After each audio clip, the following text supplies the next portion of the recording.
This is a microphone. Switch it off. The red button? The red button.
chance to get a drink. We're going to start in a couple of minutes or a minute.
Okay, everyone.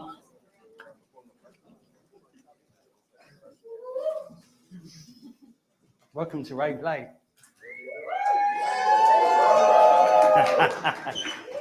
You know what? The reason why you're doing that, because you're that. You're our family, man. So we've got Kawhi's here. Jerome's here. Where's Jerome? Jerome's here. Welcome, the regulars, the people who worked it out from the first day. Have you been to every one? Hands up if you've been to every Rave Late here. Yeah, give yourselves a massive round of applause. Okay, so hands up if it's your first time at Rave Late. You made the right decision. You guys, are you screen school guys? DFP, animation? No, which course? Foundation. Welcome, man. So yeah, welcome to everybody who's come along. This is the last Rave Late of 2023. It's our 5th Rave Late, and I'm knackered, man. It's been really hard work, but it's been really, really worth it. I think we've had some very, very special evenings, and I feel so pleased with the way everything's gone, and and some of the people that we've had some incredible people in. But the most important thing, I think, is that I've seen conversations happening between you guys, between people from different courses, between filmmakers talking to graphic designers talking to animators talking to motion graphics people, foundation students coming along and getting loads out of it, and meeting people on degree courses. And that is so, so important, right? Ollie will tell you about that. One of the things that Ollie's always said to me about Ravensbourne is that what we really have is all of the courses all together, all of the kinds of people that work in his studio, well, not your studio, but the studio you work in, in one place. And I think one of the reasons why we started Rave late is to build that collaboration and communication between the courses, because that is what's going to get you a job at the end of this. That's what's going to help you establish your career. That's what's going to make you successful. But also, as well as being really good at what you do. And actually, tonight is about celebrating or, just showcasing what it means to be really, really good at what you do, because ETC are really good at what they do. And I've been through the deck. The deck is insane. Like, there is so many insights, so much kind of inside information about the world that ETC inhabit and the world that maybe some of you will end up going to work in. So it's super exciting. Sorry, I am, this is me, right? That's not me, that's Rob, who's one of the people I work with. But I'm the head of careers at Ravensbourne, and I'm head of Creative Lab, right? Hopefully, you'll be learning what Creative Lab is and what careers is, right? But what we want is for you to, what we want is for you to make more use of what we've got to offer. And we're here, right? We're there. Where are we? There, right? On every one of your Aula pages, right? If you cannot access that, if you don't know what that is, or that doesn't appear on your Aula space, then see your tutor, or email Tristan and make sure that you can, right? Because that's where we talk to you, and there's going to be so many opportunities. There already is so many opportunities put on there, and there's all of this material. There's a wealth of material, from getting a mentor to problem solving, to portfolio advice, to doing a CV. There's a whole list of talks here that you can click onto. There's a ton of stuff. So make use of that space, right? And I know it's a bit boring, and I say I do this every time, and we get together for Rave Late. But I just want you guys to be able to take advantage of all of this material, because there's brilliant stuff in there, and it will help you establish a career. And you're here to establish a career, right? You're paying crazy, silly. Sorry, we're having a bit of an issue. So you're paying your fees for your degree to establish a career and to move yourself to a different space, right? So I've got some updates and some reminders, stuff that's already gone out on that space, but I just want to make sure that everybody is aware, right? We've got two big projects on at the moment, right? The first one is this blueprint project. So we're doing a project with Brooklyn College, which is part of the City University of New York. It's going to take place in January, from the 16th to the 22nd of January. And you're going to be working with students from that university, right? And it's actually various colleges that are part of the university. And we've got a brilliant set of brands for you to work with. All Saints, there's a brief from All Saints and Shelter, Charles Tewett, Harris Tweed, the Burn Development Corporation, who do, they're a property developer who work in the Hamptons near New York, right? So they're all going to set briefs, and you're going to work on those briefs in teams with students from New York. It's a really brilliant opportunity. You're not going to New York, right? We'd love to send you to somebody emailed me and said, so are you guys paying for the flights, or are we paying for them? I'm like, well, we're not flying to New York, but it's a really brilliant opportunity, right? So basically, I think 138 of you signed up. And then what we are now doing is we've sent you an email, and it's got a detailed rundown of what the project would involve. If you haven't seen that email and you signed up, then just pop me an email and I can send it to you, because I want as many people to have a chance. I'm d.yates@Rave, blah, blah, blah. Yeah, we want as many people to sign up as possible for that. But the email that we've sent out to you has a deadline. I can't remember what the deadline is. I think it's next week sometime. And you just need to confirm that you definitely want to take part, and we'll do the rest, right? It's a really great opportunity. So make sure and if this means nothing to you, right, come and see me when in the beer breaks or the wine breaks or the water breaks, and just I'll explain to you what it is. Sorry. This screen here is going faster than that screen there, which is a little bit annoying. So then the other thing is the Copperberg project, right? So we did the project for Copperberg, a set project by Copperberg on the first Rave late, and actually not as many people applied, put entries in for this as we expected, and Copperberg have come back and said, do you know what, it's actually not anything that we can work with at the moment, so they've extended the deadline, right? So it's an incredible prize, this, right? You get your fees paid for a year, and you get a 6-week internship at Copperberg's creative agency, right? And it's up for grabs because they've not got what they wanted at the moment. So the deadline for this is quite soon. It's next Monday. But again, if you don't know anything about that, come up and see me in the breaks, and I'll explain it to you. 4th of December, 9 a.m. So Monday morning, 9 a.m. That's the deadline. And Copperberg sent a deck around that's got some really detailed guidance on what they want. So it's really worth re-entering. So and it's worth adapting what you've got to try and re-enter. I spoke to some students Monday, Tuesday about it. So take advantage of that. We want you to get your fees paid for a year. And we also don't want Copperberg to go elsewhere, because that project is only for Ravensbourne students. And they've said it, this is the 3rd year they've said it. Okay, next thing, right, is this. Right, this is a project that I did. We're going to talk about a little bit, myself and Ollie are going to talk a bit more about this project just before the talk later, right? But we've made a whole load of courses called Kickstart, right? And there are 32 films, and they tell you how to kickstart a brand, kickstart a social media conversation, and kickstart a digital campaign. Those films are all on Vimeo now. We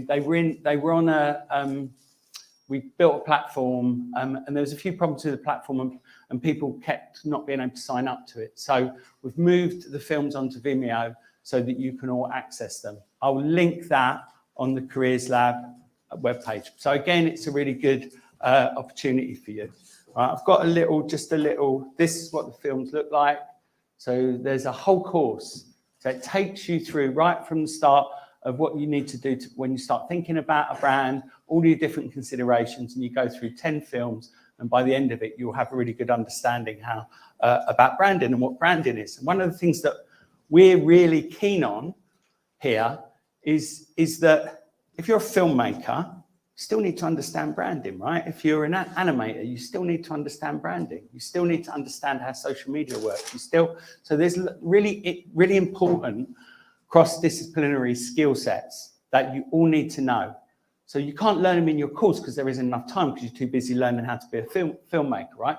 So here's some films that you can just watch in your spare time that we made especially for you, right? They look like this, and they're me working with actually some of the people that have been in to talk at Rave Late. So Dines, who was in a couple of weeks ago, is my partner on these courses. So hopefully they're really good, and hopefully they're useful. Here's a little taste of what Kickstart looks like.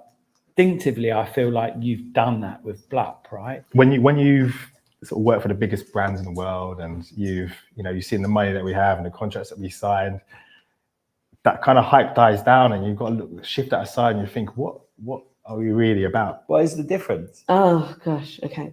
Is a TikTok really keen to make that distinction? Is that what? Because TikTok's is to get people to be entertained. It's like a quick form way of being able to digest entertainment. So how do you go from doing journalism going across into social media? My degree in journalism, I wanted to be a journalist. I did a lot of sports writing. I found that live tweeting was something that I really enjoyed, and I started to really understand Twitter as a platform. Now what we're seeing is each of the platforms almost copying each other. Yeah. So TikTok got popular, and then Instagram's now got Reels, YouTube's now got Shorts, all very similar formats. So hopefully you can see how that will be useful. They're partly conversations and they're partly tutorials, but it's about you getting insight into all these platforms and these different things that whatever discipline you do in the creative sector, you need to understand. So it's free to you as a Ravensbourne student. So please make use of it. Okay, so we're kind of nearly ready to go into ETC, but before we do that, I just wanted to, where are you? Where's this row here, right? Rave comms. So Rajim, Lewis, Anna, Charisse, and Eugene are the Rave comms team, right? That's an internship that we've run within Ravensbourne. These guys get paid. They get paid London living wage, and what they do for us is come up with all of this amazing promotional material, right? And I think you'd agree they've done a pretty good job over the last 5 weeks. So can you give these guys a massive round of applause?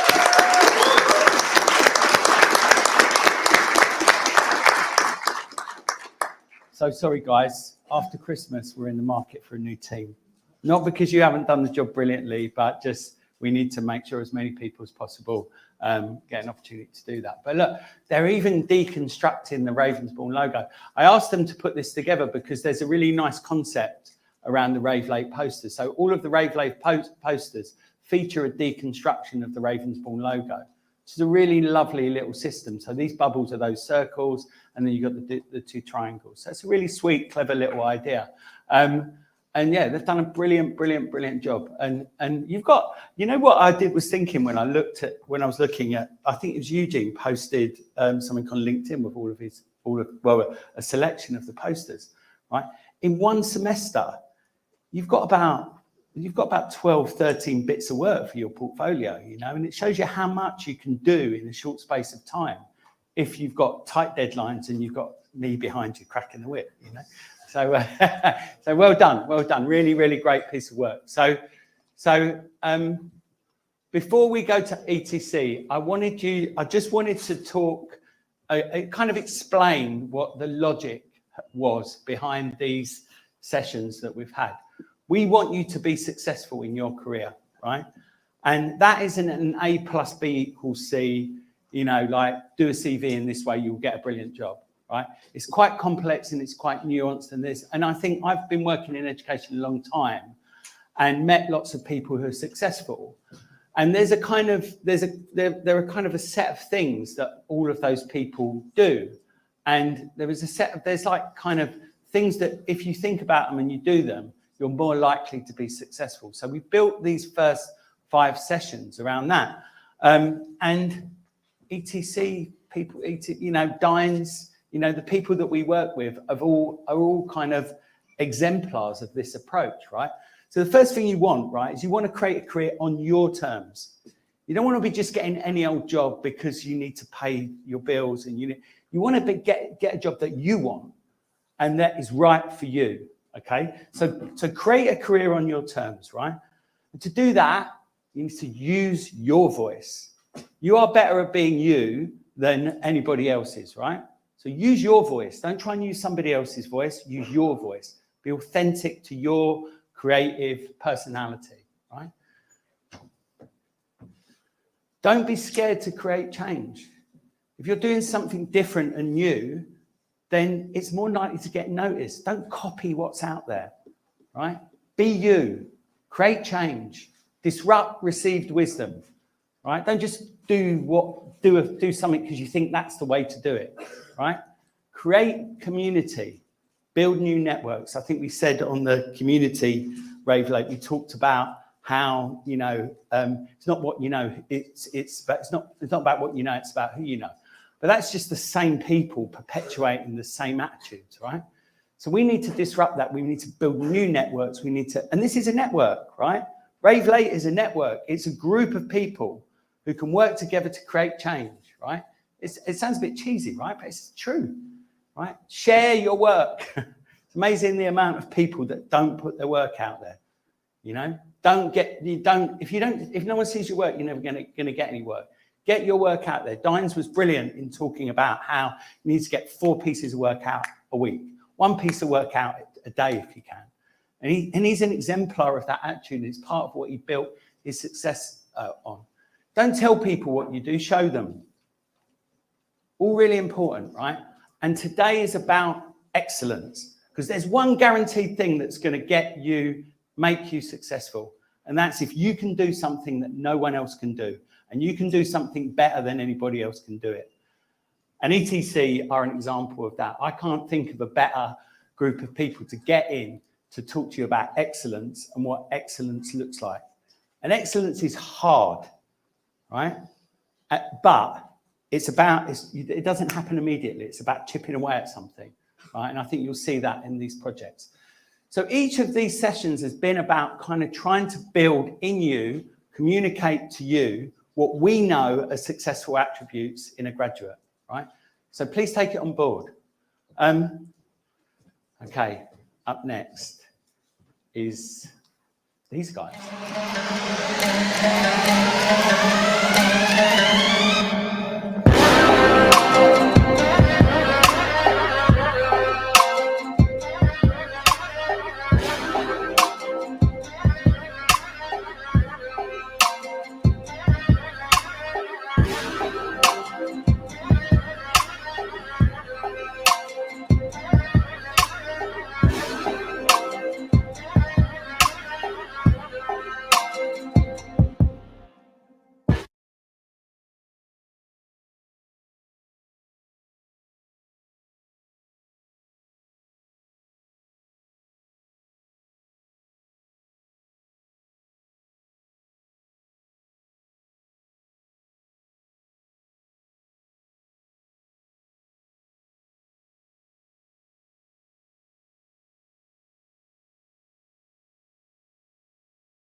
Yeah, round of applause.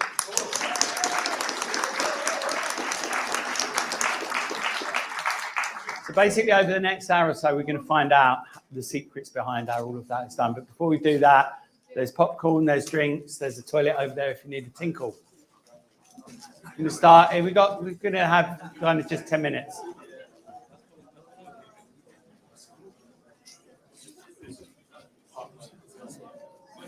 Oh.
Waiting for him.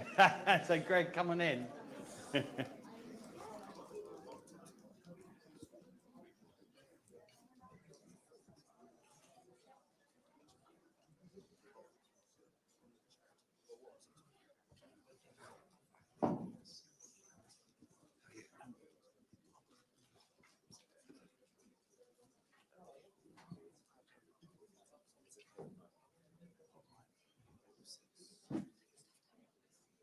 Greg, do you need a beer?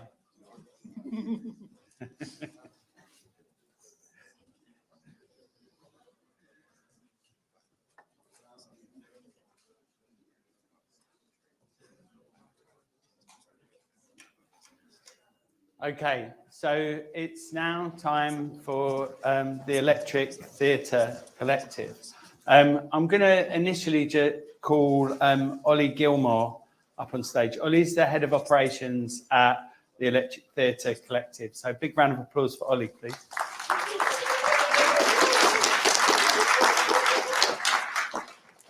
We're going to sit on the sofa for this bit because there's a sofa here, so we might as well sit on it. So these are some photographs of a week that I spent last May in Whitechapel, which is where ETC's offices are. And I can honestly say it was probably the kind of 5 days in my life where I've learned the most. You know, it was an insane, brilliant 5 days. And I met, basically, we've created a course. There's a series of Kickstart films that are kind of in their edit stage at the moment. We're just putting the B-roll in. And we're going to they're going to be available to you in the summer. And I basically went round and spoke to somebody in each of the departments at ETC. And the brilliant Ollie, organised all of this for me. And, you know, and also since we met, Ollie came and gave a little workshop here and some talks a couple of years ago. You know, just been incredibly generous. So, Ollie, I wonder if you could just introduce ETC, who you are and who you are as well. So ETC is a visual effects, animation, motion graphics, color grading studio. We're based in Whitechapel. We have been for the last couple of years. We mostly work in advertising, music videos, short form content, essentially. We've done a little bit of episodic and film work in the past as well. And really, we're a creative studio about more at the post-production end. So we've done production in the past, we've done animation production, but a lot of what we do is really taking, you know, beautiful cinematography and making it look even more beautiful. My role in the whole electric puzzle is to essentially keep things moving really, really smoothly and really efficiently. So my role includes recruitment and development of our amazing talent, making sure that we've got an unfair share of the best artists in London. I also make sure that we're building the best teams possible, so every project gets the right people doing the right things at the right time. And then I do a bunch of other businessy stuff that's pretty boring. Brilliant. So a bit up here now, we've got kind of, I think one of the features that I've really been kind of, well, apart from the fact that, you know, like almost kind of weekly, I'll see something like an advert in between programs I'm watching or a music video. And then I realized that you guys have done it. You know, you seem to have done kind of more or less, you know, all of the best, you know, VFX, you know, short form films of the last kind of 2-3 years, as far as I can see. I mean, I am kind of saying it to back you up, but but also you've won a shed loads of awards. So you won a black pencil, right? Yeah, so D&AD, obviously, they don't hand out many black pencils. And for a project Greg's going to talk about in a minute, we won the first that's ever been given out for visual effects or animation or anything in our universe. First in its history for a music video for Pharrell Williams called Cash In, Cash Out.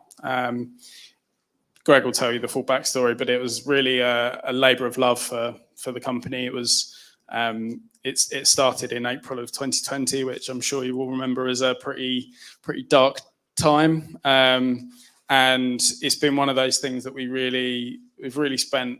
We spent nearly 2 years on it, on and off, with loads of ups and downs.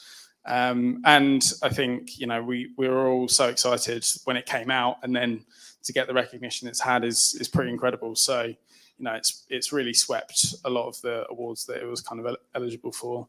And then to get the Black Pencil, the first of its kind, is pretty special as well. Yeah. So if you don't know who D&AD are, if you're a filmmaker, if you've got any kind of ambition to work in advertising or any of the kind of communication industries, probably need to know who they are. But you won like Gold Can Lion, you know, like, yeah, I mean, I looked on your Instagram today, and there's just award after award after award after award. And I suppose this is kind of, you know, it's a difficult question to ask, but why do you think you are able to win so many awards? What is it, do you think, about ETC that enables you to come out on top so much of the time? I think really the thing that we feel differentiates us is that there's no such thing as like we'll just do that for the money, or we'll just do that for the sake of it. I think we take everything seriously, whether it's a small commercial for a supermarket that you might see like in the middle of the day, or whether it's a big flashy full CG music video. We take everything incredibly seriously, and we treat everything with care. And we have a culture internally that is probably more quality focused than our clients and the brands that we work with, and that really drives the standards up all the time. And that's really, you know, that kind of approach and that mindset really drives why a lot of people want to work for us, why we attract some of the best artists in town. Is really that drive to always be doing better work and improving our output, and executing, you know, the briefs that we get to the absolute maximum, and getting the most out of them. Great. And this is a little segue over to, because I mean, now we're going to see, so we're going to take apart, or the ETC team, we're going to take apart 2 case studies for you. And I think I've seen the deck, and for me, it's just like, yeah, so you can see why this work comes out, is judged so highly when you see the detail of the thinking, the craft, the sheer kind of creative effort and vision that goes into these pieces of work. I think but there's some real brilliant behind the scenes stuff that you'll get to see with this. And so to do that, I'm going to welcome onto the stage Greg McNeely, who's the head of CG at ETC. Thank you very much. Thank you. You might want to go up there. Yeah, maybe. Maybe. Go through. Hello, Greg. Great to see Nice you. to see you, man. How are you?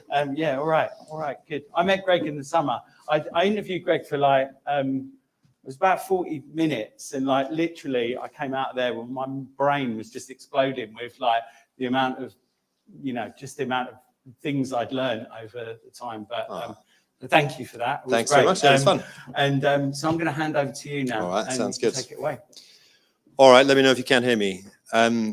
Nice to see you all, and thanks for listening. This is there we are, the clicker. Yeah, so this is going to be a little talk about 2 projects that were done over the last couple of years. Both really interesting, both quite different, and also really challenging. What's interesting is a lot of the same people worked on them, with there was some change in the team, but a lot of the core people were involved in both projects, and that was part of the reason they went so well. It's sort of building upon the relationships and creative trust that you have within a team of people, because let's face it, filmmaking is a collaborative art form, right? You can do it by yourself, but the greatest work is born out of collaboration, isn't it? So let's have a look through. So yeah, we recognized the Black Pencil. That was great. This is about us, ETC. I've got, does this? Let's see. I see. He's giving me gives me a preview there. That's it. It's working. That's it. It's good. It's good. It's good. It's good. Okay. I think it's good. It's kind of double click property about it. All right. So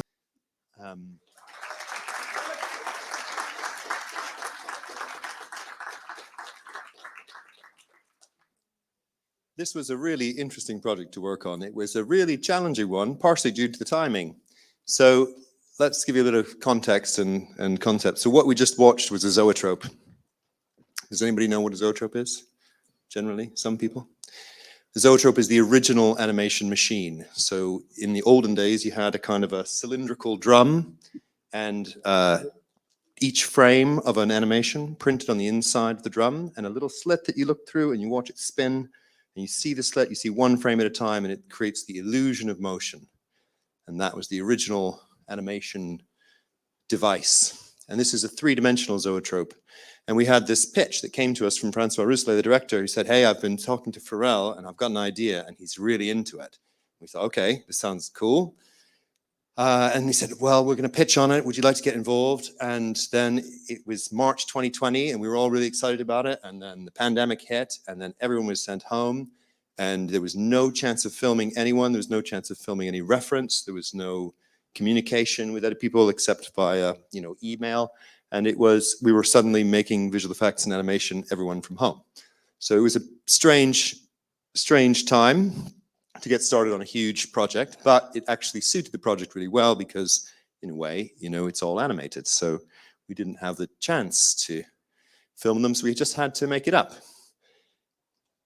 This is a zoetrope, old school style, looking through the cylinder, seeing the motion of the horses. There were some three-dimensional zoetropes that have been physically built. This Studio Ghibli one in Japan and the Pixar one, which made it to London a few years back. And you spin it and you hit it with a strobe light. So you see one frame at a time, and it creates this amazing kind of moving magic. So we immediately got stuck in and tried to figure out what are the rules of the zoetrope, how do we make one? And we, from the very beginning, decided we got to try to do this as physically accurate as possible. And one of the briefs was, this should be as real as you can make it. So we really tried for that. Obviously, these look pretty terrible looking back at them, but they helped us win the job, and also they were great for learning about, well, what is it that makes it feel physical? Is it this sort of offset between each position? If each statue that's a different frame was placed manually by a person, there'd be a bit of error in there. There would be a textural change as each statue is unique. So every frame would be slightly different. We also studied a lot of the early motion studies that were done by, Muybridge and others to sort of figure out the breaking motion down into its component parts. And did some studies with our characters. These happened a bit later, once we had already started developing the characters, but you can see this sort of rhythm and cadence that we're trying to create, this sort of offsets and judders. There's also textural offsets, so that each individual frame is made of slightly different scratch marks. That gives it a kind of physical quality that was part of the thing we were going for. And actually it worked really well. When the film first came out, everybody was pretty convinced that it was, made for real. And for a week or so, they wouldn't let us talk about it, just to let the rumors buzz. So with a project like this, a big animated project, you'd normally start with a bunch of storyboards. And you'd say, well, how do we storyboard it? Plan out the shots, then we can figure out how much time it's going to take to do the thing and all that. That's generally how it works with animation projects. With a project like this, we couldn't do that because everything is in the background of everything else. And we were sort of saying, well, we'll just sort of go from here to there, I guess. But where are the things going to be? Where are all the characters going to be? So it was a tricky one. They also changed the characters on us several times because that's how it happened over the course of the pandemic. There was one big hip-hop superstar, and then they went away, and another one came along. And so eventually we've got a kind of backlog of hidden hip-hop superstars hiding in the archives of ETC who almost made it onto the zoetrope. This drawing from the director was the real backbone of the piece, and it became this fundamental thing. It was almost like the storyboard. This was a kind of guide for where everything was going to be, and there's different scales of characters, and this allowed us to sort of structure things. It's basically a slice through the zoetrope, and this got recreated in 3 dimensions with a single sort of pizza slice, and there are 24 copies of this slice, each one representing a different frame of the animation. And so what's interesting is actually to pre-visualize it. We built a kind of low-res version of it, spit out all the frames, spun them around, and then I had this gigantic static mesh, and I could just rotate it at the right speed in my 3D scene, and it started working like a zoetrope. And that was it. It just started looking like it was moving, because that's the physical illusion of how they work. Here we are building it. There's about 2,490 odd different objects that make the zoetrope. And so we had to build a system, which we built in Houdini, that allowed us to, once we'd animated the characters, which we did a lot of different versions of, to get them out, split out into the various positions to create this high detail, essentially static model.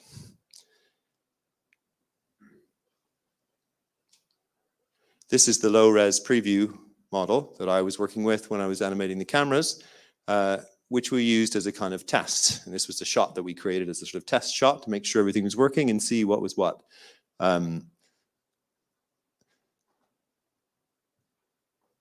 There were loads and loads and loads of different animations that happened along the way. We kind of auditioned different actions for the director, and we'll get into some of how that happened in just a moment. But this gives you a nice sort of overview of all the various components that went in.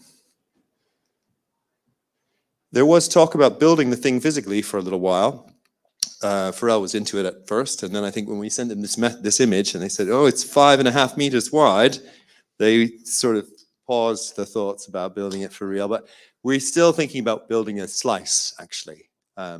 So we might get around to that, I think, hopefully later this year. This is a nice little image that shows going from kind of high resolution grayscale. Whoops, no, it doesn't. This shows the startup, which essentially is like, it's spinning, it's a motion blurred mess, and then you turn on a strobe light at the right speed, it has to be the right speed, and then you see one frame at a time right in front of you, and that gives you the illusion of motion. So let's see if I can get it to play again. Here we are. There it is.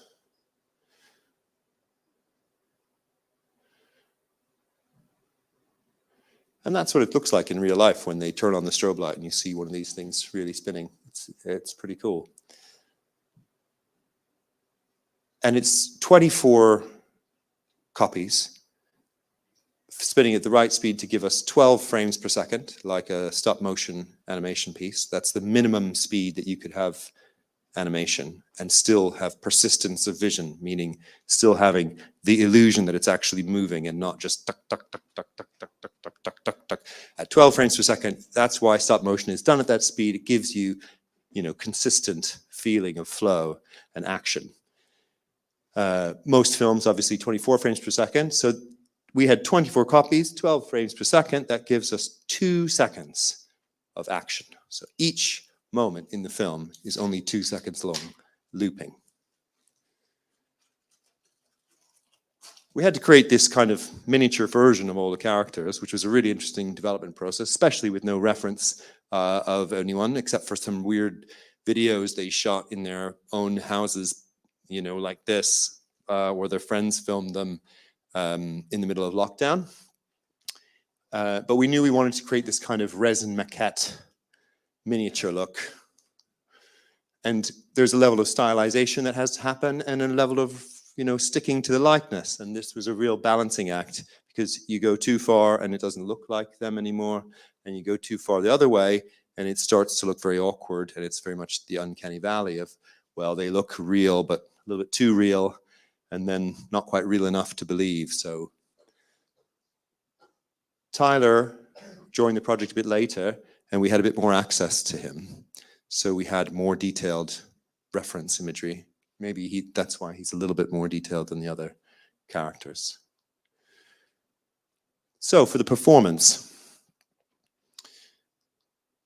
we would receive these kind of massive documents with all these GIFs from the director. Images, GIFs, and saying, well, can you take this and combine it with that, and then also a bit of this, and fit it into 2 seconds. And so there would be countless sort of combinations of references or ideas. And sometimes it would just be like, well, we've got this image, it's really characterful, turn that into an animation, right? So that's, for example, what happened here on the right.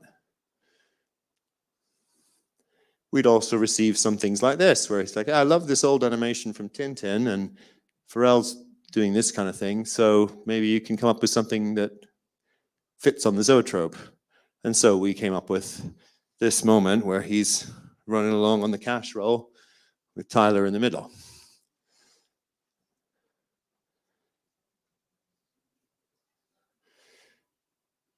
Pharrell is really into BMX bikes. And so there were lots of moments like that where they said, you know, can you put me on a BMX bike? And then 21 Savage said, I definitely don't want to be on a BMX bike.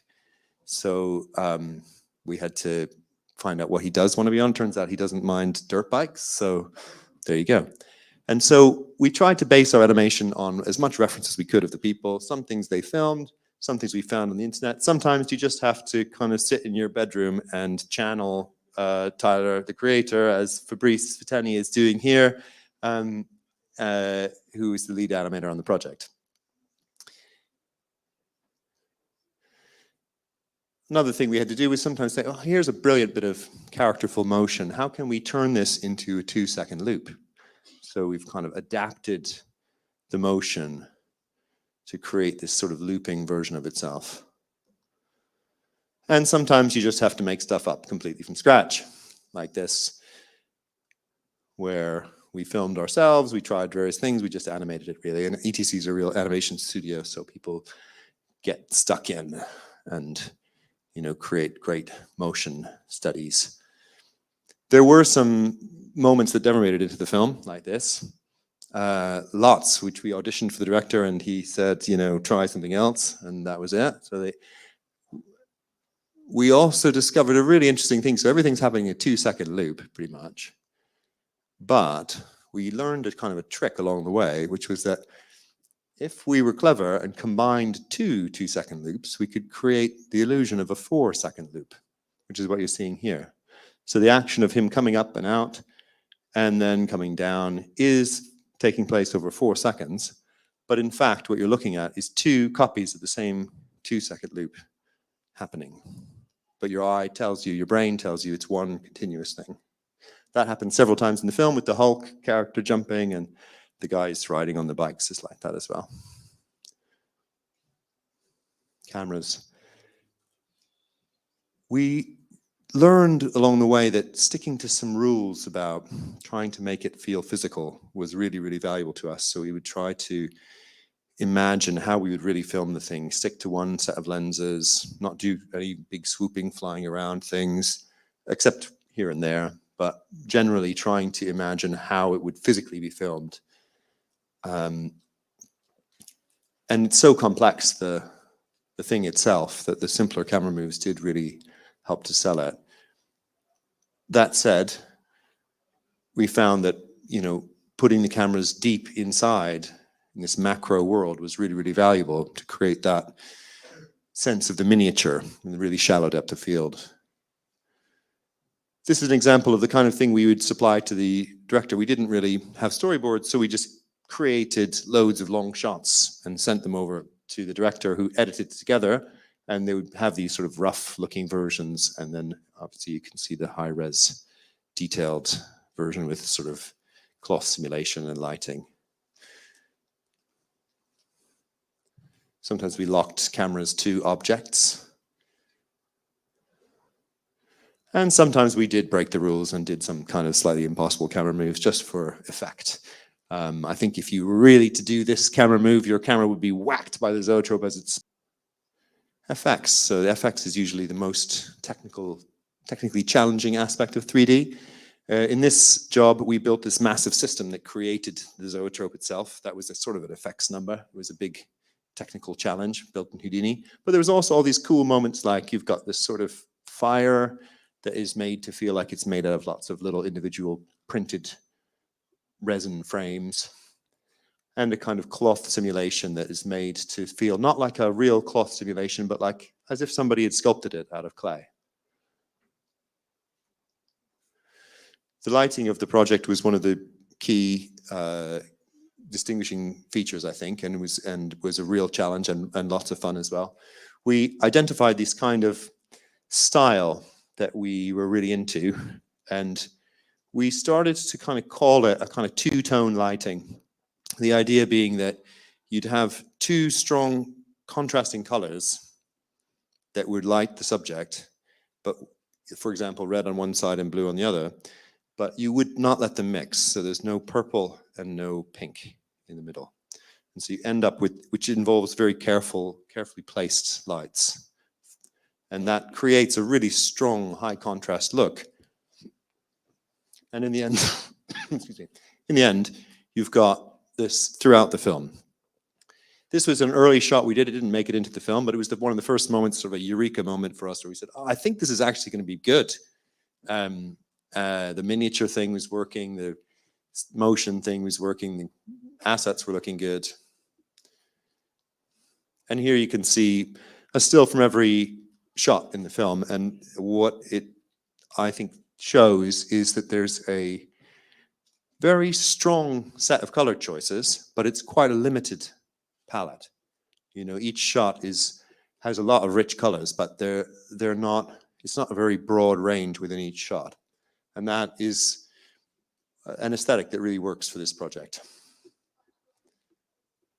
Here we go from a kind of model to textured to lighting. And lighting this big thing was a big challenge because it was individual scenes worked in one way, and then the whole thing, when we put all the individual scenes on it and lit it and looked at the whole thing, it looked like a gigantic Christmas tree. And the kind of great big hip hop Christmas tree wasn't the right vibe for Pharrell or us. So we had to kind of come up with another strategy for these big wide shots. So the compositing, this was a real collaborative process. The lighting, the compositing, animation, everyone was feeding in. It was a lot of us at home for a large part of the time. And it involved a lot of creative trust in each other. And I think that's one of the things you were asking about, what makes ETC special or able to do such excellent work. I think a lot of it is trusting each other and enabling each other by saying, you know what, I'm not going to tell you how to do this, but I can tell you what we were looking for, and let's find a way to do it. Enabling each other to search and try out ideas and find new creative solutions. Compositing is where we take the rendered 3D images, apply effects to them, including the depth of field, using various set of complex passes created by the 3D team. And that was where the final look was really born. They also, the compositing team went in and added all kinds of textural detail to the frame, adding little flickers and weaves and, you know, going back to that original stuff that we studied from Muybridge and others. It really helps to add a kind of level of tactile reality to it. Also, we're guiding the eye, and I think that's one of the things that happens really successfully in this piece is that, you know, you've got a lot of stuff to look at, and it could just be a busy mess, but you kind of are led to look in a certain place by the lighting and the compositing. It sort of allows your eye to travel across this frame in a successful way that's not too hectic, really, because if you left it all in focus, especially, I mean, there's a absolute ton of stuff going on in every shot. You can see some of the fingerprint detail and stuff like that was added in on the characters here as well. Gives it that nice physical quality, and it changes every frame.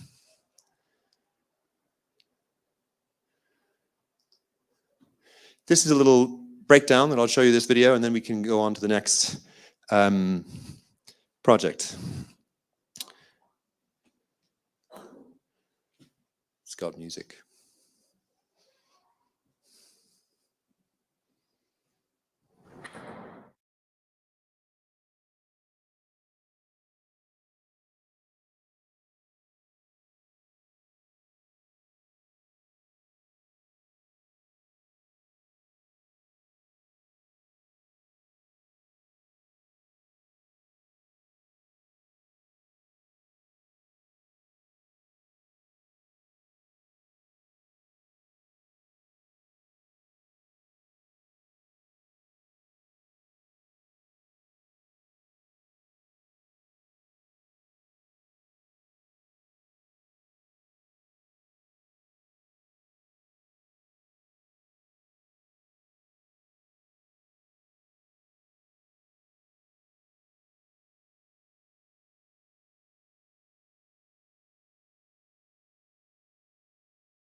There was one thing I was going to add about that, which I forgot to mention. So everything's built in a 2-second loop, except for the lip sync, which is, of course, goes beyond 2 seconds because it's just them rapping away. So to do that, we had to come up with a little system to break the rules and then actually have a little animated character who could keep on talking while everything else was spinning around them. And there were lots of little cheats like that, but I do feel like that rule making is a really useful thing creatively.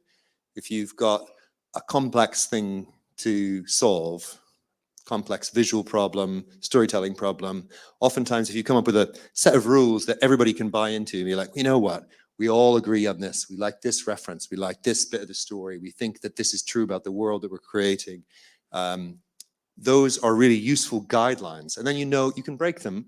But if you just have no rules at all for your project, for your creative idea, then you can sort of like, well, one way or the other, I don't know, maybe it goes this way, maybe it goes that way. And if you can kind of buy into these rules, like we bought into the idea, let's keep it physical as if we were trying to film it for real. And that gave us this kind of framework creatively to work against. And actually, sometimes those rules, they cause you to have better ideas because you're sort of trying to think your way around it rather than just sort of floating free in a sea of possibility. We're going to have a quick break. If that's all right, if you want to carry on. I think it's quite a lot, right? It is. So can we give Greg, that was amazing, right? So we're just going to have a quick 5 minutes. If you want to quickly get a drink, have a tinkle, have some popcorn. There's no popcorn left. But... alas. Great. Thank you very much.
be a CG lead and creative director on both of these projects, with a really, really strong team and a lot of support from ETC.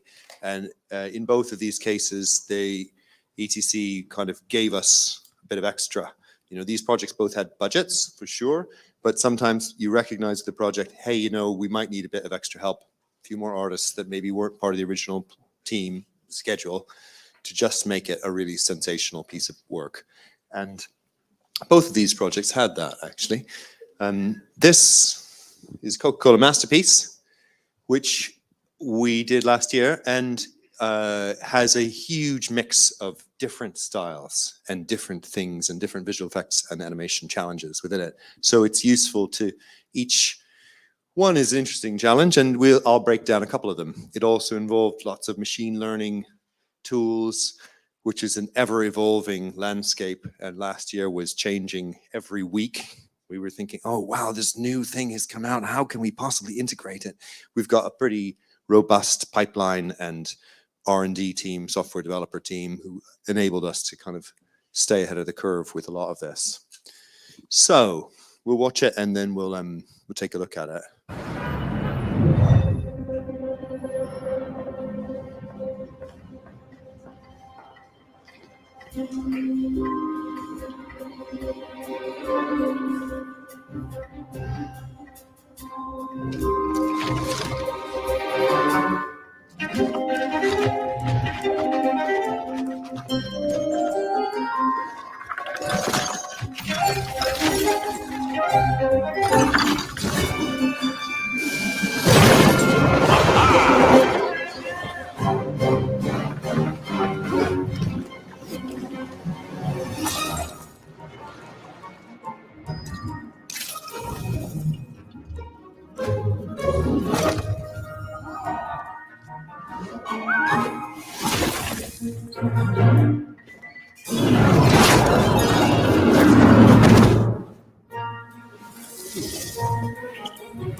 So, thanks very much.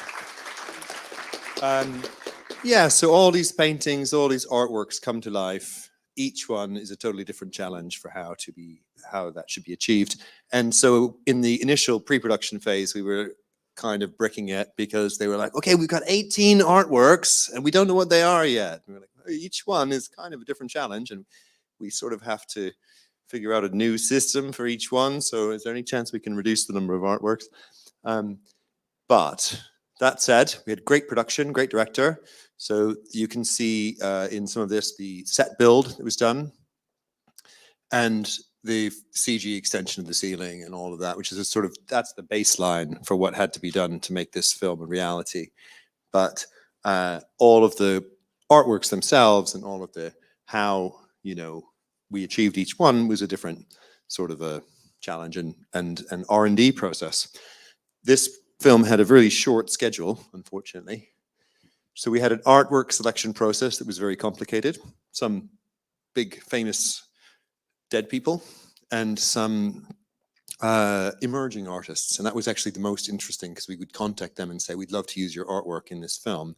And they'd say, well, how about if you use this other one? Or how about if we change it a little bit? So there was this Egyptian artist whose beautiful painting didn't have any arms, but we got her to sort of add some arms to her version of her painting, and then that became the one that reaches out of the painting and grabs the bottle. It was a very tight schedule. surprisingly so. And so we had to be very close with our negotiations with the agency and the director. And the director is a great, brilliant director, Henry Schofield, who is famous for having tons and tons of ideas. Every single time you talk to him, there's like another week of work that has to be done because he's got so many good ideas each time. So we had to be really, you know, on a level with all these people to say, we don't have a lot of time here. So we have to just, you know, do the best thing we can in the time. And that means we have to trust each other. And I think this comes back to this idea of creatively trusting each other. We had to get the agency and director to trust us, and then we had to trust our team members individually. There were tons of different distinct visual styles, each one a different challenge. There was lots of stylized imagery, so not conventional photorealistic 3D, and there were lots of machine learning tricks that we used along the way. We did leverage some past experience in this with a previous project that was using some of these generative models. And overall, we realized it was a totally amazing opportunity to do this project. Actually, we're starting on the next version of it now, which is a totally different idea, but has a lot of similarities. So here's some of the artworks that we agreed to work with, some famous old school stuff and some contemporary artwork. And each one, as you can see, is a kind of a completely different visual challenge to bring to life. I'll go through a couple of them. Now, I don't have time to go through all of them, but each one had a kind of a R&D process that ended up with the final result. It was funny because we, you know, usually think of research and development as a phase that happens at the beginning, and then you go into execution of the work and you've completed that. We didn't have the time for that, so it was sort of research and delivery. It was like, well, we've come up with an idea. I think it's going to work. They're like, great, let's put it in the shot and get it in front of them. And that was it. So it was definitely a fast-paced project. So the general philosophy was, we'll take what was filmed, we'll stitch and extend it with blending different cameras that were filmed using visual effects tricks to enhance the camera moves and extend the cinematography. We'll create photorealistic CGI characters and set extensions to make the whole thing move smoothly. We'll leverage some machine learning techniques for style enhancement wherever possible to save time and to be able to achieve things that we can't do otherwise. And to do that involved a huge R&D process and a lot of manual craft. So there were elements of AI/machine learning based image manipulation in this, and nothing was good out of the box. It all had to be combined and blended. And to get to the level of quality that we were going for, it had to be finessed a lot. But still, it was a very powerful tool set. And we developed lots of bespoke CG systems for really complex scenarios that we didn't know how to do. So, for example, creating this cubist character. In the R&D phase, we thought, how can we make moving paintings? And here are some initial tests, some more successful than others, but interesting to see. How often do the brushstrokes need to change? Do they change every frame? Do they sort of bend? Do you have a brushstroke that just bends and moves along? Or does that look weird? It does look weird, it turns out. This was a successful piece on the left, this bit of the sailors, where we sort of thought, oh, this is actually looking like a moving painting. And then this thing in the bottom left is absolutely bizarre, is some machine learning based stuff that we created along the way. And this reference there is something that's done by another artist called Bozo Balov, which is really, really nice. It shows this kind of 3D brushstrokes stuck to the surface. Some initial tests happening, trying to find a way of making this nice bit of live action look a bit more like a painting. And here it's not really successful yet. These are different ways of treating the bottle. How do we generate brush strokes of different styles? How do we generate transitions between all these different things?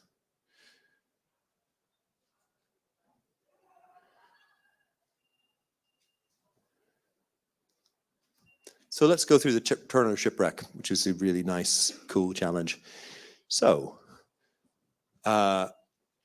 this slide actually belongs in the cash in, cash out part of the talk and somehow got moved around. But it's interesting because you're seeing the storyboards from this film. But this was normally going before the big Zoetrope side profile saying storyboards, they're not possible. But here's some storyboards from what we were working with basically on this job. And here's the previs. So previs, as in rough 3D version of what you're going to do, is an incredibly valuable and powerful tool for mapping out what your project is going to be like. And it's interesting to see here that even though this previs down there is pretty rough, it fundamentally is what we filmed and then what we created. So we mapped it out in a way that was successful enough that we knew we could make that work story-wise. And then that informs some really complicated stuff that happens. A big set build and shoot. People on a gimbal, people on a big boat set. Massive ocean sim.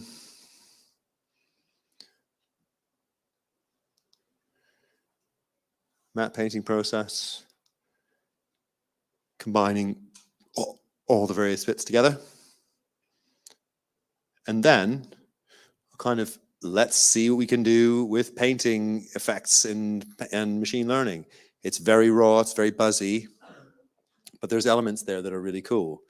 And we tried to combine and blend and find ways of making these stylization layers work with us and painted a lot ourselves to create this kind of final thing, which feels like a moving painting.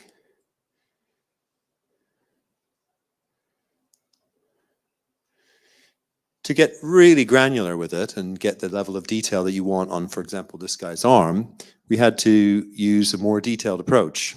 This we actually matched in 3D and then created a system for rebuilding a character out of paint strokes. Every good system needs a name. This one was called Paintify. And here it is in action. It sort of functions almost like a feather system, but essentially it is studying the form of the person in the lighting information and then rebuilding it with brush strokes of appropriate size and direction to try to create the illusion of a painted figure.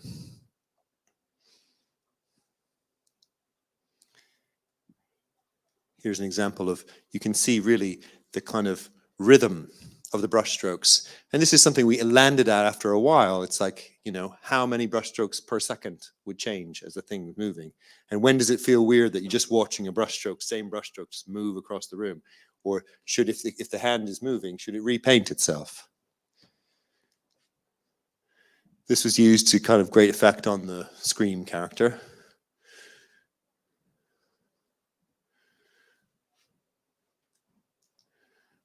You can see the sort of 3D strokes here.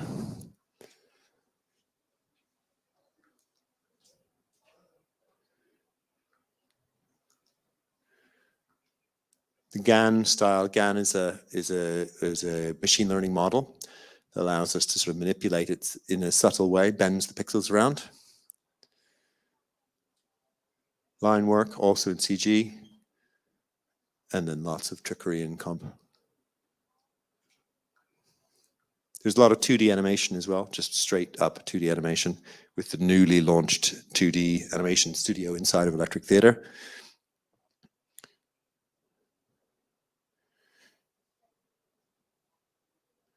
It was really cool, actually. This artist you see at the end is called Wonder Buell, and he's a Nigerian painter and is a completely brilliant artist. And he did this painting of his younger brother, that we chose as one of the paintings. And actually that's him. The kid is the guy. Because he said, well, why don't you just actually use my brother? Because he could be the guy. and he is. So that's really cool.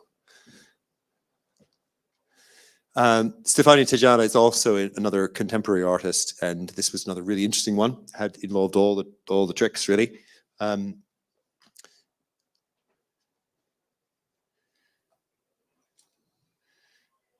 Filming a person, transforming them and their performance using a combination of CGI, compositing hand-painted style frames and blending them in to try to create a really detailed, I'm going to go back to that last one, because I didn't go into the full detail of that. There we are. CGI, hair, and various other things, but essentially a live action performance that you have to keep the performance. And what you do find with any of this machine learning based stuff is that while you can make something that looks really cool, it might not look anything like the person anymore. It might not have any of their performance. And so to create something that is based on someone's actual performance and has their personality and attitude in it is a real challenge that has to be kind of for the moment, involving a lot of hand crafting. This is a lovely little moment, I'll just have it on the end there, that was obviously full CGI, but is a really interesting transition between styles where you end up in Van Gogh's room. And it sort of showcases one of the things we try to do at ETC, which is let's try to achieve it in camera and then take it beyond that if we can. So we'll combine live action, filmed stuff, set builds, wherever possible, with complex visual effects.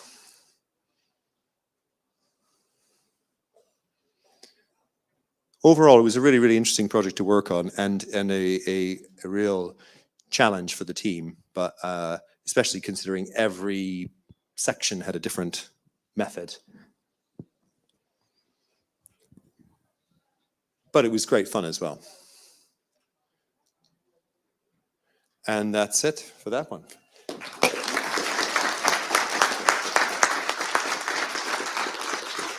Thanks very much for listening.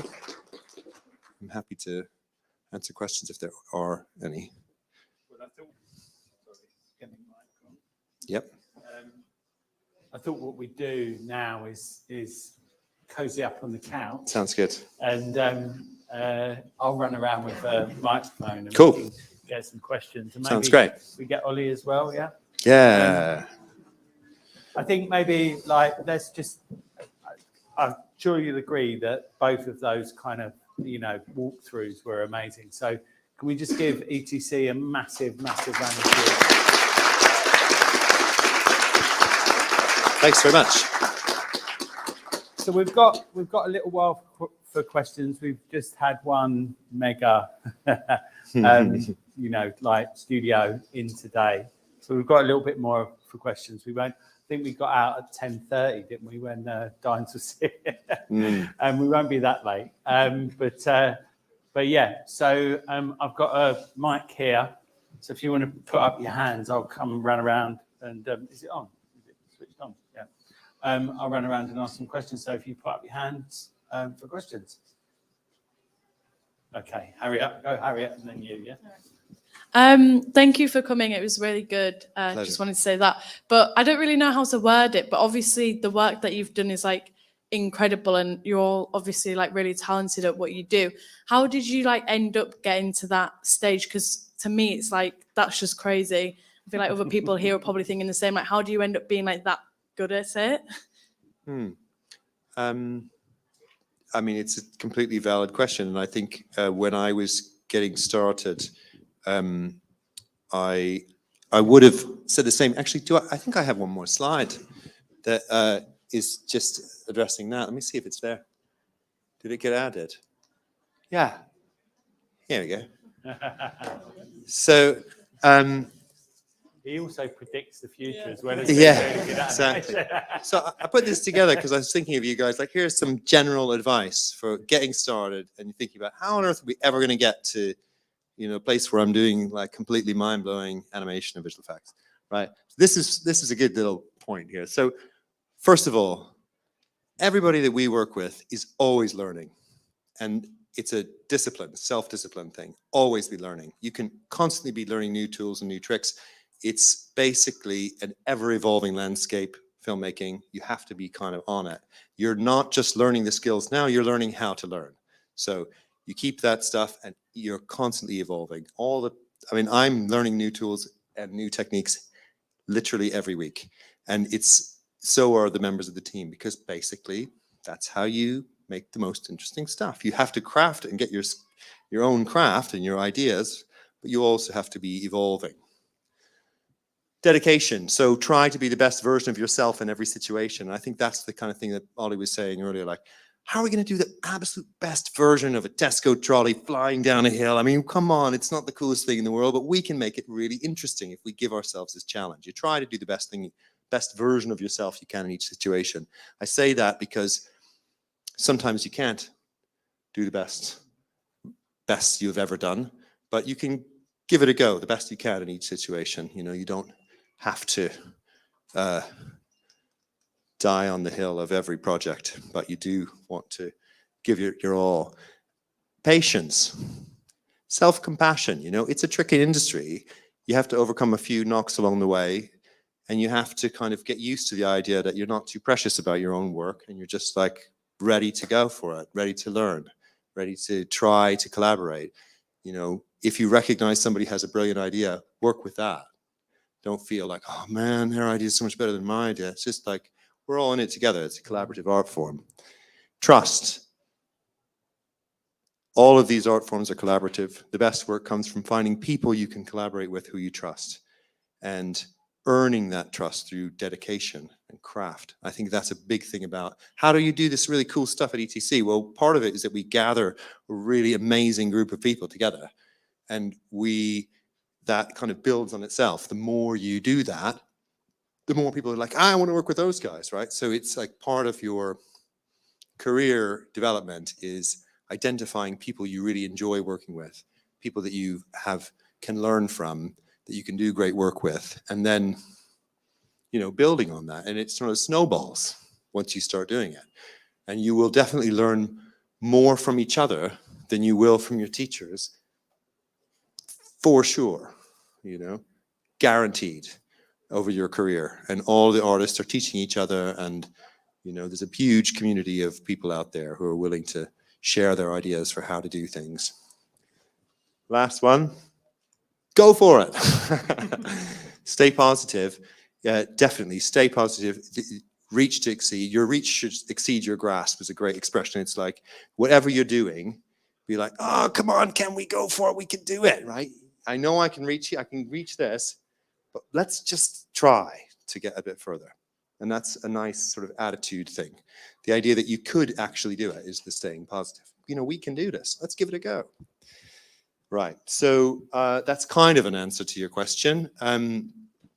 I'd say study, craft, practice, all of those things are totally relevant as well. And collaboration, and, you know, always, you know, you do have to hone your own eye and essentially not be satisfied too soon. Because it is interesting, especially in this world of machine learning stuff. We're like, hey, I just put in a prompt, man, and it's like totally the most mind-blowing thing I've ever seen. Well, but you could be satisfied with that, but is that really the next great piece of work that you're going to make? Or could you push it further? How can you make it better? I think that's one of the things I love about our culture and try to have on all of my projects is, rather than looking for what's wrong, it's like, oh, this doesn't look good because blah, blah, blah, blah. It's just, how can we make it better? And people get excited about that, you know, as opposed to, oh man, somebody just shat all over my project because they said we didn't have the tracking right or whatever, you know. I think that last one is such a brilliant, I mean, it's all brilliant advice, but it's something I see in students a lot. It's just like, you know, that thing about focusing on what went wrong, you know, or focusing what the problem is rather than focusing on, because I think one of the things we say to students is that you basically within every problem there's a solution. Yes, That's absolutely. often where the solution is, in the problem. You know? You got to look for the solution, not the problem. You know? Yeah, absolutely. And focus on that. And then just, that's the attitude. How can I make this better? And then when somebody's giving you advice, or you're giving your friends advice, just say, yeah, you know, you could make it even better if, and you take that on board. It's like, that's the spirit of working together to make the best thing, as opposed to being like, oh, wish I'd had that idea. It's not really how, it's not the right attitude. Thank you so much. You're welcome. Brilliant. So we go with I don't have a next, slide and for then every I'll question, come in, by the and way. we've got time for a few questions. So. I had like a two-part question, slightly businessy. In terms of the first project you guys were working on, how are you being contacted by clients, or are you going out there and sort of finding these clients? That's part one.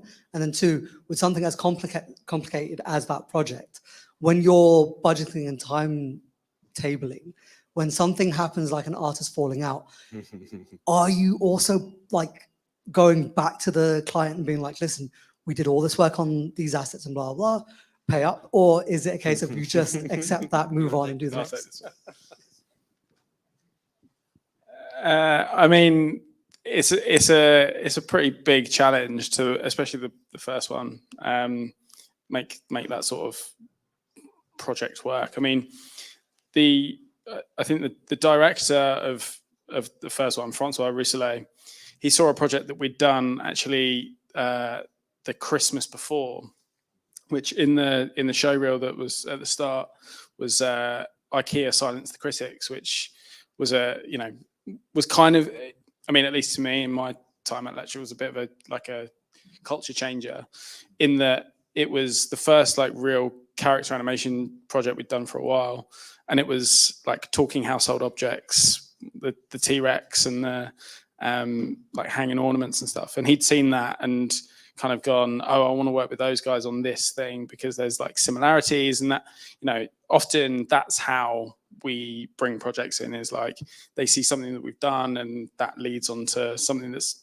similar, and like because we've proven that we can do it. You know, there's a lot of relationship building within our industry, whether it's with advertising agencies and all the big ones and all the small ones, whether it's production companies and directors. You know, sometimes we do a music video for a director that has like 0 pennies on the budget, but it's an interesting creative idea and we want to put some investment into it. And then when they get big 5 years later, we're doing all their cool stuff. You know, so there's kind of lots of different routes into working with who we do.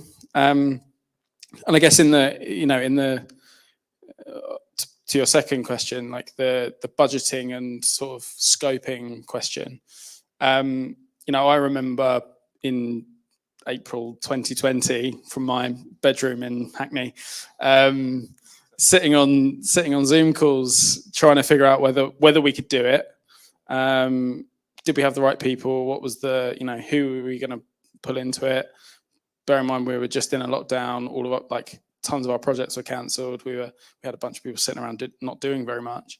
And you know, to do a project like that was, you know, a rare opportunity, but in not great circumstances. And I think it was, you know, a bit of a leap of faith to take on something so, so huge and so demanding, and but also so creatively, you know, exciting and something that we really had to pour our heart and soul into, and eventually over a number of years.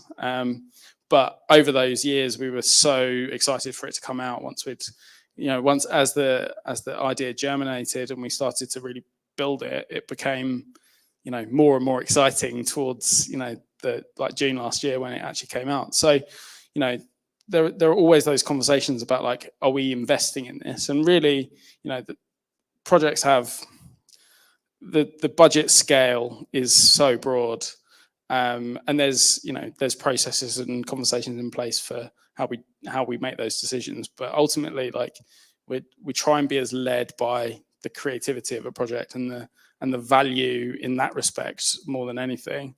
And we've only got so many artists, we've only got so much capacity, but we really are trying to do the best work with the best people and as many of those great projects as we can.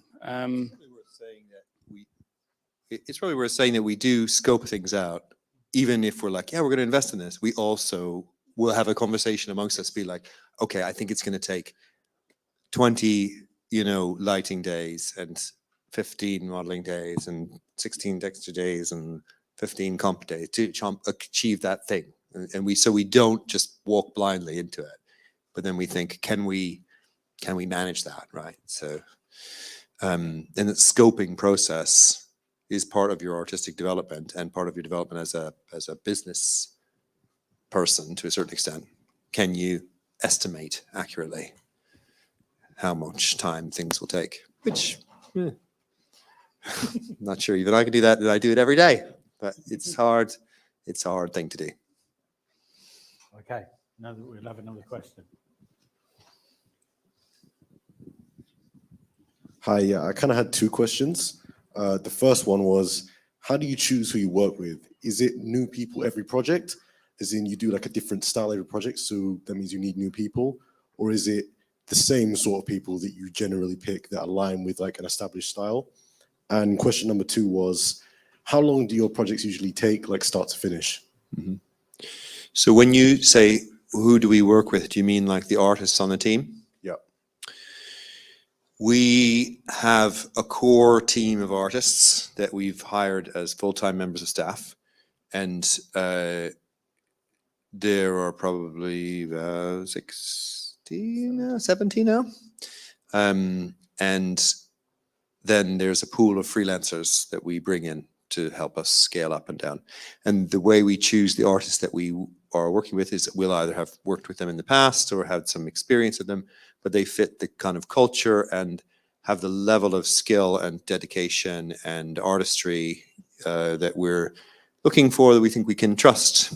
And that sort of is, certainly we also build artists up. We hire a bunch of recent graduates every single year, and we kind of try to find the right people and help to train them up. And then you do identify who's got, the right skill set for a project. And then we try to put those people on the jobs that we think that would be creatively fun for them. Because when people are doing something that they're really enjoying and they're really into, they do better work.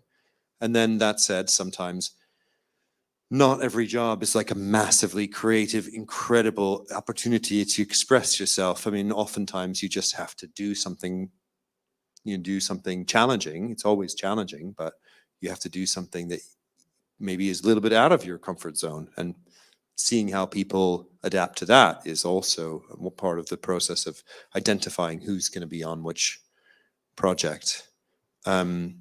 And then your second question was, what was your second question again? How long do your projects usually take start to finish? It varies quite dramatically, but a big character project in commercials is usually 3 to 4 months. Sometimes it's a little bit longer. Many projects are 2 months, I'd say. And when you're doing episodic TV work, usually each individual episode or sequence has a similar type of schedule, but then the whole thing will happen over a longer period of time, like 6 months, 8 months, but you'll have deliveries along the way. So it's similar. In the feature film world, you will have much, much longer, but a million more reviews along the way. So it's a slightly different paradigm. But I'd say our projects, on average, 3 to 4 months of a big one. Okay. Was the cash in, cash out music video, was that like an exception to that? Yes, it was. And to the kind of, I was explaining to one of you guys afterwards, but the overall thing was that project, we worked on it for about 7 or 8 months total, but that was in 3 chunks. And we started it, we developed it, we got as far as we did, and then they said, oh, hey, guess what? This big hip hop superstar who's in it is no longer in it. And we were like, oh, crap. Okay, they're in the background of every single shot. We've already built the character. So we had to rethink it, re-edit, do a new version. Then they said, okay, well, now you got this other person in there and she's going to be awesome. And we're like, okay, so we made the new version for that. And then they also pulled out for whatever reason. There's lots of politics at the hip hop superstar level, I think. And then, and then we can't actually. I'd love to, but I can't. There's so much drama. Anyway, and then finally Tyler the Creator got involved. We were like, okay, this is great. We at this point we thought, I hope it's going to come out because we've spent so much time doing it, and the artists keep changing. What are we doing? And so we had sort of 3 big chunks, and in the end, it was about 8 months of work. So it's quite a long time for a project like this, but we recognized that it was a worthwhile project to invest our time and energy into. So, you know, everybody wanted it to happen. Thanks so much. Sure. We've got a few, maybe too many questions, man. Okay, young lady just here. We'll have 2. Hi. You guys for all right for timing. I was just thinking. All good. Hi, just kind of building on what you've just said about rejection and how some ideas don't make it to the final project. I was just interested in how do you build this kind of like immunity to rejection? Because especially with ideas that take a lot of time, like how do you cope with that? Well, it's not easy, but I think you have to, a part of the process of going to art school or film school or whatever it is certainly learning about how you sometimes don't do the best work that you've ever done, and that's okay. I think that's part of developing a critical eye and appreciating how things work. And sometimes there's an expression of not being too precious about your work. And what that basically means is when you're making something, sometimes you love it. You fall in love with what you're making. You're like, this is so cool. What a great idea. And it may very well be a totally brilliant idea, but it doesn't mean that it's necessarily going to be the one that goes out there in the world, unless it's your exhibition in your gallery space, when you got the final say. But when you're in a big conversation with lots of other people, there's stakeholders in the thing. There's the clients, there's the directors, there's the other people, there's the supervisor on the project, and it's all these different people, and you kind of have to trust them that they're going to make something good. Doesn't always happen, but you get a bit used to the idea that, oh well, you know, sometimes it doesn't go ahead, and sometimes you learn from doing something. You try something, and if it doesn't work out for you, ideally you're in a place where people will help you to do it better next time, or do it better even that time. You know, keep staying positive, going for the future. I think if you are working in a place where someone says, you did a bad job on that, you're out, then that's not a great environment to be working in, because, you know, it's not helping you to grow as an artist. So I think it's just practice, really. You get used to it to a certain extent, and you have the inner confidence to know that you can, you know, this thing that you've done, that's the thing about not being too precious about your work. It's like, this thing you've done, you're falling in love with it now. You're going to make something better tomorrow. You're going to look at the work that you do now in 5 years and you go, oh my God, that is crap. Even though you love it now, without question, everybody does. I look at my showreels from even a few years back, I'm like, oh God, really? Painful. And it's just part of the process of getting better at what you do. And so you shouldn't be like, oh God, my masterwork, it didn't get approved. Just, you know, keep the big picture, and you'll get there. Stay positive, keep improving every step of the way, right? Great. You had a question now, yeah? Thanks, this has been great. Okay, you may have answered this already, but I just want to ask it again. Do you guys have any advice? So you have such a high standard of work, but it seems like completely innovative and like new and pushing creative boundaries each time. How do you toe the line between falling back on what you're good at and leveraging your experience? How do you toe the line between that and trying something completely new and like thinking outside the box, so to say. And yeah. Question. It just is an assessment with each project that we're doing. Are we given an opportunity to do something we know how to do, or do we not know how to do it? And do we feel confident enough that we can come up with a way of doing it, even if we don't know how to do it? Like both of those two projects, we didn't know how to do what we did. And then we came up with a way of doing it, and then, found the problem, created a solution to the problem, then used that tool set, that thinking mindset to solve the problem creatively and make something. And then, we also do jobs where we're like, hey, we have to do this CG seagull flying around doing some stuff. And we know how to do CG birds, and we know how to do animation, and we know how to put them into shots and we're not inventing new amazing technology or techniques to do that. And we definitely do those jobs because they give us opportunities to work with directors and tell stories and earn money and all of those things. So it's not like every single project is a massively innovative, creatively groundbreaking work. There are enough of those, and we're very fortunate to be given the opportunity to pitch on those projects that have that kind of creative idea that is a bit interesting and challenging and groundbreaking in it. And I think, 7 or 8 years ago, we didn't have the opportunity to pitch on as many of those projects because ETC is a fairly new organization. And when what are we, 13, 12 years old now. And so, as we've done better and better work, we've had more and more opportunity to pitch, to work on the most challenging creative projects. And when we pitch on something, it's interesting for you to know, we really pitch on it. So we just won the latest version of the same Coca-Cola campaign, and we did test animations, made characters, did stuff, got the shading out, did some turntables, we really went for it. And that shows people these guys are going to really go for it.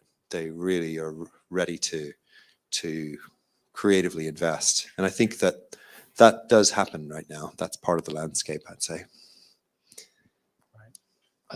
Just quickly, could I ask a follow-up of Sure. How does the process of the pitch normally work? Like, are you pitching to a treatment, or sorry, to like a tender, or are you pitching alongside an agency to a client?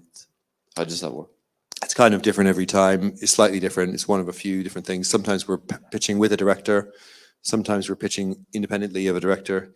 Sometimes the director will say, I've written my treatment and would you like to get involved? Sometimes there's multiple directors and we're trying to entertain both of their ideas. Sometimes we're not really involved with the directors and we're just making some tests and sharing with them. Sometimes we don't have time to make a test and we're just making a document, with a bunch of cool images and references and examples of previous work. And there's a range.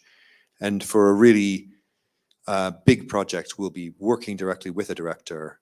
They'll be coming up with ideas. We'll be testing out those ideas and, creating a little test and a document, basically, that explains what we think we're going to do, how we're going to do it, a methodology for how it's going to work, and lots of pretty pictures to say, wow, isn't it going to be amazing? Yeah, that's the sort of pitch world. Good. We'll have 2 more questions, I think, because otherwise we'll be here all night. But you guys will be around maybe afterwards. This young man was waiting patiently, and then I'm going to go over there, yeah? Jerome, I can see you're asking a question, but you've had loads of questions over the few weeks. And you as well. Go on, sorry, where you go? All right, thank you very much. So I just have one question regarding, which I believe can speak for many young people who obviously want to get into either the film or the visual effects industry. And that will basically be obviously because you kind of spoke about that we have to obviously try to learn as many skills as we possibly can, like just learning and learning. But obviously, I have a question regarding that, whether you say that we have to prioritize kind of learning one individual skill, because obviously there are many different roles within these departments. Totally. Or would you maybe prioritize being a little bit more specific by learning maybe one individual skill that can put you in a very specific place in a very specific department? Or would you say maybe just learning a little bit more like diverse range of skills that can give you more plenty of options when you this is a great question. When you finish or great graduate? question. Yes, And I was actually thinking about it as I was heading down here. Generalist or specialist is the question. And it's a really interesting thing, and everybody goes through this, and they should think about what works for them, because actually there are different ways to go, and you can have successful careers in either way. But the way it ends up working out is that you're either more of a generalist within a few fields in the CG or compositing world, like you have a lot of different skills and you can get some expertise in many different areas, and maybe you have one thing that you're really good at. There's the classic expression of jack of all trades and a master of one. It's a good goal to be a generalist. So you've got your sort of secret, this is my secret skill that I'm really good at it, but I'm good at loads of different things. And the pathway of the generalists is to become often a lighting artist and often towards leadership, creative leadership. And then the pathway of the specialist is also creatively very, very interesting, but it takes a slightly different person, someone who is really interested in working on the simulations of things, someone who's really interested in working on the animation itself. Animators, for example, are not generalists. They just animate characters and objects, and then they go home. And then and they live and breathe it, but they often are not people who you can talk to about lighting or FX simulations or compositing or any of the other tricks of how the story works, but they're really interested in that. Modeling, texturing, all of these individual skills, you can become a deep sort of wizard or master of these individual areas, and you can have a sort of pathway towards leadership of a department of asset artists or FX artists, something like that. It doesn't mean that there's no kind of career development there, but it is a more narrow focus. And I think that comes down to personality and what you're interested in and what your skills are. And, if you are interested in a bit of everything, basically the way I look at it is that artists in this industry, and it's true for producers as well, actually, are on a sort of a spectrum from like the most technically focused to the most kind of raw kind of art sketching, non-technical side of things, and everybody's somewhere along the spectrum, and it's good to figure out where you are on it. So you slightly more on the technical side. It's not like you're one or the other, really.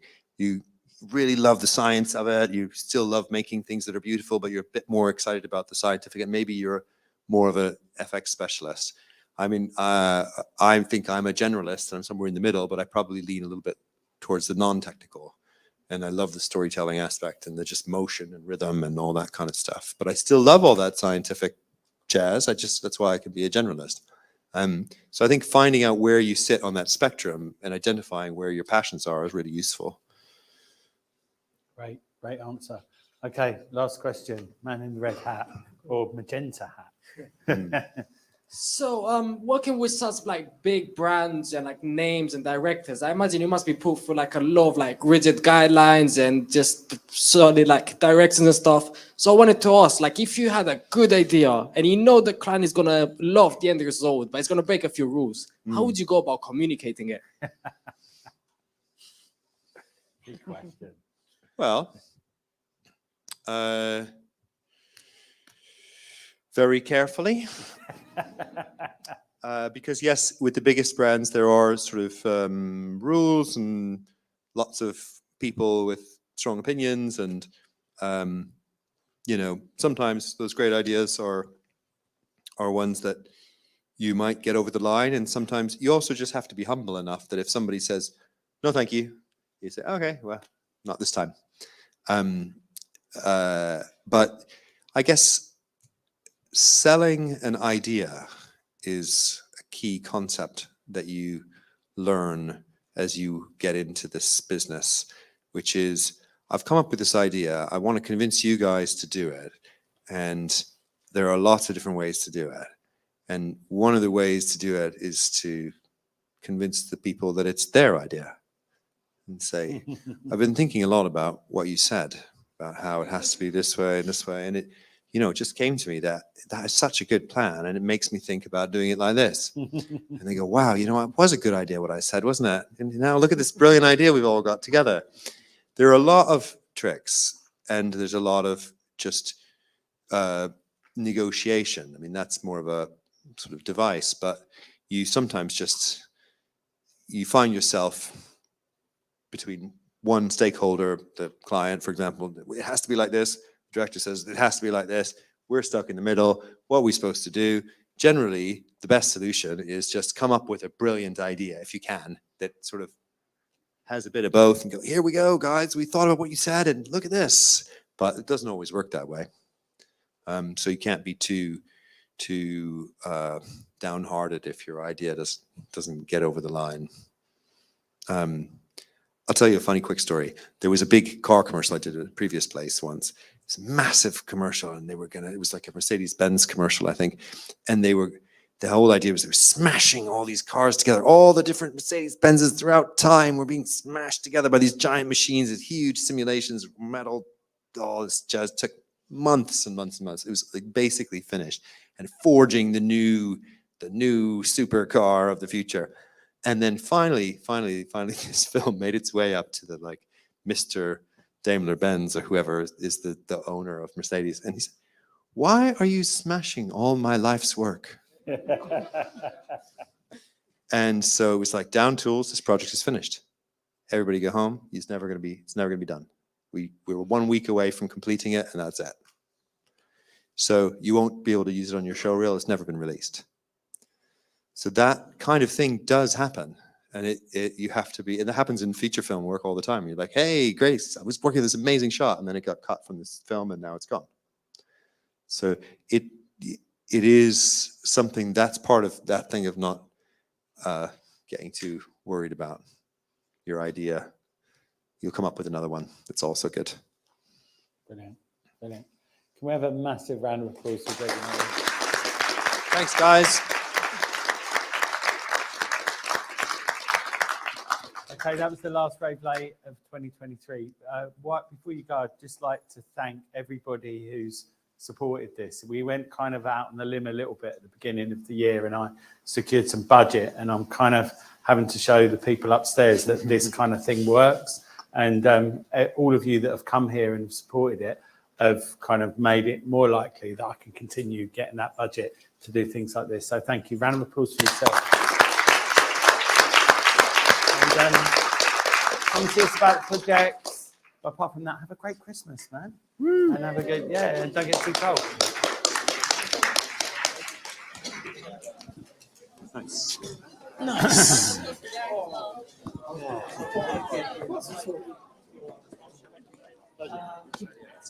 It's always good to Inspire.